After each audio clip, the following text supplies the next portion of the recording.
ಸರ್ಕಾರಿ ಡಾಕ್ಯುಮೆಂಟ್ಸ್ನಲ್ಲಿ ಬದುಕಿರೋದನ್ನು ನಾವು ಬೇಜಾನ್ ಸರ್ತಿ ನೋಡ್ತೀವಿ. ಆದರೆ ಜೀವಂತ ಇದ್ದಂಥ ವ್ಯಕ್ತಿನೇ ಈ ಡಾಕ್ಯುಮೆಂಟ್ಸ್ನಲ್ಲಿ ಈಗ ಸತ್ತು ಹೋಗಿದ್ದಾನೆ.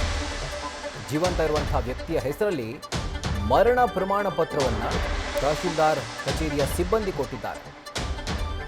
ಈತನ ಪತ್ನಿ ನಿಧನ ಹೊಂದಿದ್ರು, ಆದರೆ ಈತನಿಗೆ ಮರಣ ಪ್ರಮಾಣ ಪತ್ರವನ್ನು ಕೊಟ್ಟಿದ್ದಾರೆ. ಅಂದರೆ ಈತನ ಹೆಸರಿಗೆ ಇದು ಮಹಾ ಎಡವಟ್ಟನ್ನು ತಹಶೀಲ್ದಾರ್ ಕಚೇರಿಯ ಡೇಟಾ ಎಂಟ್ರಿ ಸಿಬ್ಬಂದಿ ಮಾಡಿದ್ದಾರೆ.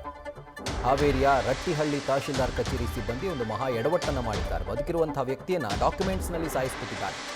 2021ರಲ್ಲಿ ನಡೆದಿರುವಂಥ ಪ್ರಕರಣ 5 ವರ್ಷ ಆದ ನಂತರ ಈಗ ಬೆಳಕಿಗೆ ಬಂದಿದೆ. ಇದರ ಕುರಿತಾಗಿ BC ಪಾಟೀಲ್ಗೆ ತೋಪನಗೌಡ, ಯಾರ ಹೆಸರಲ್ಲಿ ಒಂದು ಡೆತ್ ಸರ್ಟಿಫಿಕೇಟನ್ನು ಇಶ್ಯೂ ಮಾಡಿದ್ರಲ್ಲ, ಆತ ದೂರು ಕೊಟ್ಟಿದ್ದ. ಕಾರಣ ಏನು? BPL ಕಾರ್ಡ್ ಇರ್ಬೋದು ಅಥವಾ ಸರ್ಕಾರದ ಯೋಜನೆ ನಮಗೆ ಬರ್ತಾ ಇಲ್ಲ ಅಂತ ಆಕ್ರೋಶವನ್ನು ವ್ಯಕ್ತಪಡಿಸಿದ್ರು. ಹೆಂಗೆ ಬರುತ್ತೆ ಯೋಜನೆಗಳು ಡಾಕ್ಯುಮೆಂಟ್ಸ್ನಲ್ಲಿ ಸತ್ತಿರುವಾಗ? ಸೊ ಇದಕ್ಕೆ ಸಂಬಂಧಪಟ್ಟಂತೆ BC ಪಾಟೀಲ್ ಕೂಡ ಕಿಡಿಕಾರಿದ್ದಾರೆ.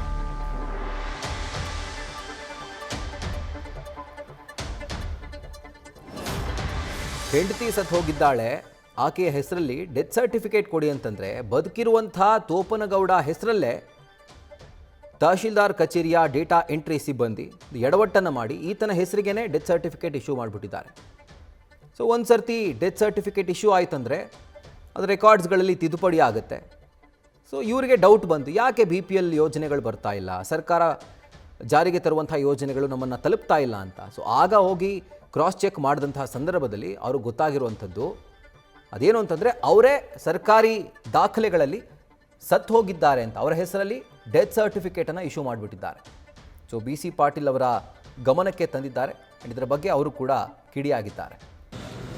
ಕರ್ನಾಟಕದಲ್ಲಿ ಸರ್ಕಾರ ಯಾವ ರೀತಿ ಆಡಳಿತ ಮಾಡ್ತಿದೆ ಅನ್ನೋದಕ್ಕೆ ಇದೊಂದು ಬಹಳ ದೊಡ್ಡ ಜೀವಂತ ಉದಾಹರಣೆ.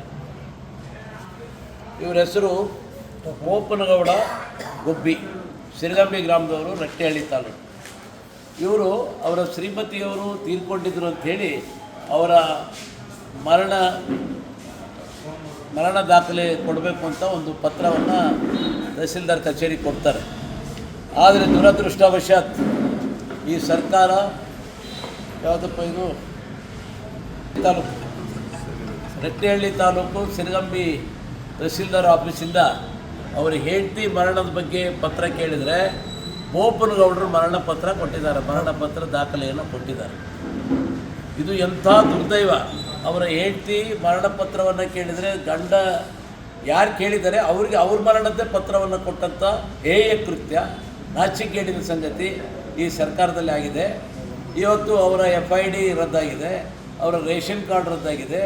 ಇದೆಲ್ಲದಕ್ಕಿಂತ ಹೆಚ್ಚಾಗಿ ಬದುಕಿದ್ದಂಥ ಮನುಷ್ಯನನ್ನು ಸಾಯಿಸಿದಂಥ ತಾಲೂಕು ಕಚೇರಿಯ ಅಧಿಕಾರಿಗಳು ಯಾವ ರೀತಿ ಸರ್ಕಾರ ಕೆಲಸ ಮಾಡ್ತದೆ, ಸರ್ಕಾರದ ಅಧಿಕಾರಿಗಳು ಯಾವ ರೀತಿ ಕೆಲಸ ಮಾಡ್ತಾರೆ ಅನ್ನೋದಕ್ಕೆ ಇದೊಂದು ಭಾಳ ದೊಡ್ಡ ಜೀವಂತ ಉದಾಹರಣೆ.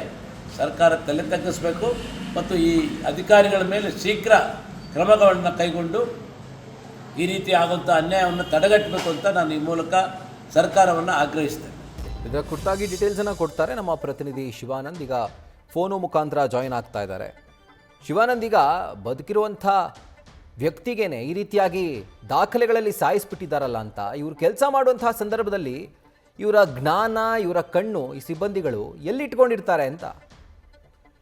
ಖಂಡಿತ ರಾಹುಲ್, ಏನಂದ್ರೆ ಈ ಒಂದು ಘಟನೆ ನಡೆದಿರುವಂತದ್ದು ಹಾವೇರಿ ಜಿಲ್ಲೆಯ ರಟ್ಟಿಹಳ್ಳಿ ತಾಲೂಕಿನ ಸಿರಗಂಬಿ ಗ್ರಾಮದಲ್ಲಿ ಅಂತಾನೆ ಹೇಳ್ಬೋದು. ಅಂದ್ರೆ 12/8/2001 ಏನು ಮಲ್ಲಮ್ಮ ಅಂತನೋರು ಒಬ್ಬ ಮಹಿಳೆ ನಿಧನ ಆಗ್ತಾರೆ. ಆ ಒಂದು ನಿಧನ ಆದಂತ ಮಹಿಳೆಯ ಗಂಡ ಏನಂತಂದ್ರೆ ತೋಪನಗೌಡ ಅನ್ನೋರು, ನನ್ನ ಪತ್ನಿ ನಿಧನರಾಗಿದ್ದಾರೆ, ಅವ್ರಿಗೆ ಮರಣ ಪ್ರಮಾಣ ಪತ್ರ ಕೊಡ್ರಿ ಅಂತೇಳಿ ಏನಂದ್ರೆ ಸಂಬಂಧಪಟ್ಟಂತ ಇಲಾಖೆ ಹೋಗ್ತಾರೆ. ಆ ಒಂದು ಸಂದರ್ಭದಲ್ಲಿ ಅಲ್ಲಿರ್ತಕ್ಕಂಥ ಡಾಟಾ ಎಂಟ್ರಿ ಮಾಡ್ತಕ್ಕಂಥ ವ್ಯಕ್ತಿ ಏನಂದ್ರೆ ಎಡವಟ್ಟಿನಿಂದ ಪತ್ನಿಯ ಮರಣ ಉತ್ತರ ಕೊಡುವುದು ಬಿಟ್ಟು ಗಂಡನ ಮರಣ ಉತ್ತರ ಕೊಟ್ಟು ಈಗಾಗಲೇ ಹಾಸ್ಯಾಸ್ಪದವಾಗಿ ಈಗಾಗಲೇ ವೈರಲ್ ಆಗಿರುವಂತದ್ದು.